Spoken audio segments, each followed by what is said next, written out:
ದೇಶದ ಪ್ರತಿಷ್ಠಿತ ವಿವಿಗಳ ಪೈಕಿ ಧಾರವಾಡ ಕೃಷಿ ವಿಶ್ವವಿದ್ಯಾಲಯವೂ ಒಂದು. ಇಲ್ಲಿ ನಡೆಯುವಂತಹ ಸಂಶೋಧನೆ ದೇಶದಲ್ಲಷ್ಟೇ ಅಲ್ಲ, ವಿದೇಶಗಳಲ್ಲೂ ಪ್ರಸಿದ್ಧಿ.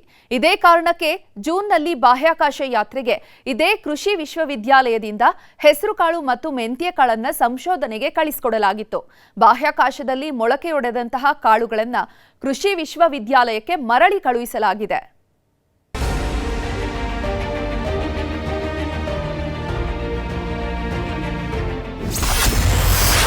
ಶುಭಾಂಶು ಶುಕ್ಲಾ ಕೊಂಡೊಯ್ದಿದ್ದ ಮೆಂತ್ಯೆ ಹೆಸರು. ಬಾಹ್ಯಾಕಾಶದಲ್ಲಿ ಮೊಳಕೆ, ಧಾರವಾಡದಲ್ಲಿ ಪೈರು. ಬಾಹ್ಯಾಕಾಶದಿಂದ ಫ್ರೀಸ್ ಮಾಡಿದ್ದ ಹೆಸರು ಮೆಂತ್ಯೆ ವಾಪಸ್ ಬಂದಿದೆ. ಗಗನಯಾನಿ ಶುಭಾಂಶು ಶುಕ್ಲಾ ಬಾಹ್ಯಾಕಾಶಕ್ಕೆ ಕೊಂಡೊಯ್ದು ವಾಪಸ್ ತಂದಿದ್ದ ಮೆಂತ್ಯೆ ಹಾಗೂ ಹೆಸರು ಕಾಳುಗಳು ಕಳೆದ ಜುಲೈ 15ಕ್ಕೆ ಅಮೆರಿಕಕ್ಕೆ ವಾಪಸ್ ಬಂದಿದ್ವು. ಇದೀಗ ಕೃಷಿ ವಿವಿಗೆ ವಾಪಸ್ ಆಗಿವೆ. ಬಾಹ್ಯಾಕಾಶದಲ್ಲಿ ಆದ ಬೆಳವಣಿಗೆ, ಬದಲಾವಣೆ ಬಗ್ಗೆ ಈಗ ಸಂಶೋಧನೆ ಶುರುವಾಗಿದೆ. ಧಾರವಾಡ ಕೃಷಿ ವಿಶ್ವವಿದ್ಯಾಲಯವು ಅಂತಾರಾಷ್ಟ್ರೀಯ ಬಾಹ್ಯಾಕಾಶ ನಿಲ್ದಾಣಕ್ಕೆ ಕಳುಹಿಸಿದ್ದ ಹೆಸರುಕಾಳು ಹಾಗೂ ಮೆಂತ್ಯ ಬೀಜಗಳು ಇದೀಗ ಬಾಹ್ಯಾಕಾಶ ಆಧಾರಿತ ಪೌಷ್ಟಿಕಾಂಶ ಸಂಶೋಧನೆಯನ್ನ ಈ ಮೂಲಕ ಕೈಗೊಳ್ಳಲಾಗಿದೆ.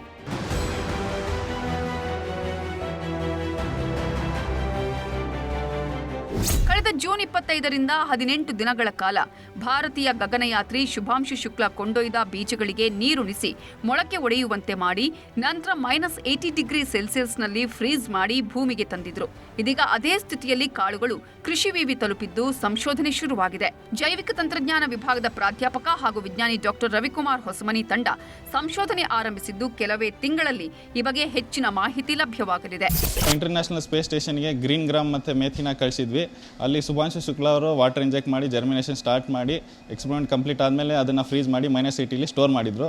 ಸೊ ಅದು ಮತ್ತೆ ಗ್ರೌಂಡಿಗೆ ಬಂದಾದಮೇಲೆ ಸ್ಯಾಂಪಲ್ನ -80ಇಂದನೇ ತೊಗೊಂಬಂದು ಈಗ ನಾವು ಇಲ್ಲಿ ಸ್ಯಾಂಪಲ್ಸ್ನ -80ಲಿ ಸ್ಟೋರ್ ಮಾಡಿದ್ದೀವಿ. ಈಗ ನಮಗೆ ಅನಾಲಿಸಿಸ್ಗೆ ಯಾವಾಗ ಅವಶ್ಯಕತೆ ಬೀಳುತ್ತಲ್ಲ ಆವಾಗ ಅದರಿಂದ ಸ್ವಲ್ಪ ಸ್ಯಾಂಪಲ್ಸ್ ತೊಗೊಂಡು ಅನಾಲಿಸಿಸ್ ಸ್ಟಾರ್ಟ್ ಮಾಡ್ತೀವಿ. ಗಗನಯಾತ್ರಿಗಳು ಹೆಚ್ಚಾಗಿ ಬಾಹ್ಯಾಕಾಶದಲ್ಲಿ ಪೌಷ್ಟಿಕಾಂಶದ ಕೊರತೆ ಸೇರಿದಂತೆ ಗಮನಾರ್ಹ ಆರೋಗ್ಯ ಸಮಸ್ಯೆಗಳನ್ನು ಎದುರಿಸುತ್ತಾರೆ. ಇದಕ್ಕೆ ಪರಿಹಾರವಾಗಿ ಅಲ್ಲಿ ತಾಜಾ ಮೊಳಕೆ ಒಡೆದ ಆಹಾರ ಮೂಲಗಳಾಗಿ ಬಳಸಲು ಹೆಸರು, ಮೆಂತೆ ಬೀಜಗಳನ್ನು ಕಳುಹಿಸಲಾಗಿತ್ತು. ಇದೀಗ ಪೋಷಕಾಂಶ ಗುಣಮಟ್ಟ, ಸಾಕಷ್ಟು ವಿಚಾರಗಳ ಬಗ್ಗೆ ಅಧ್ಯಯನ ನಡೆಯಲಿದೆ. ಹೆಸರುಕಾಳು ಮತ್ತು ಮೆಂತೆ ಕಾಳುಗಳ ಮೊಳಕೆ ಒಡೆದು ಅವುಗಳ ಪೋಷಕಾಂಶದಲ್ಲಿ ಏನು ಆಕಾಶದಲ್ಲಿ ಗಗನಯಾತ್ರೆಯಲ್ಲಿ ಇರುವವರಿಗೆ ತಿನ್ನಲಿಕ್ಕೆ ಯೋಗ್ಯತೆ ಇಲ್ಲವೋ ಇಲ್ಲವೋ ಅನ್ನುವ ಗುಣಮಟ್ಟವನ್ನು ನೋಡಿಕೊಳ್ಳಿಕ್ಕೆ ಈ ಪ್ರಯೋಗವನ್ನು ಮಾಡಿದರು.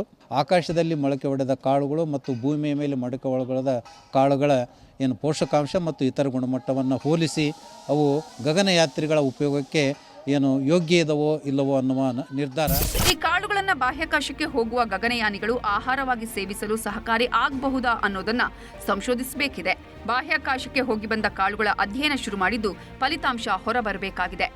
ಮಂಜುನಾಥ್ ಯಡಳ್ಳಿ, ನ್ಯೂಸ್ 18 ಧಾರವಾಡ.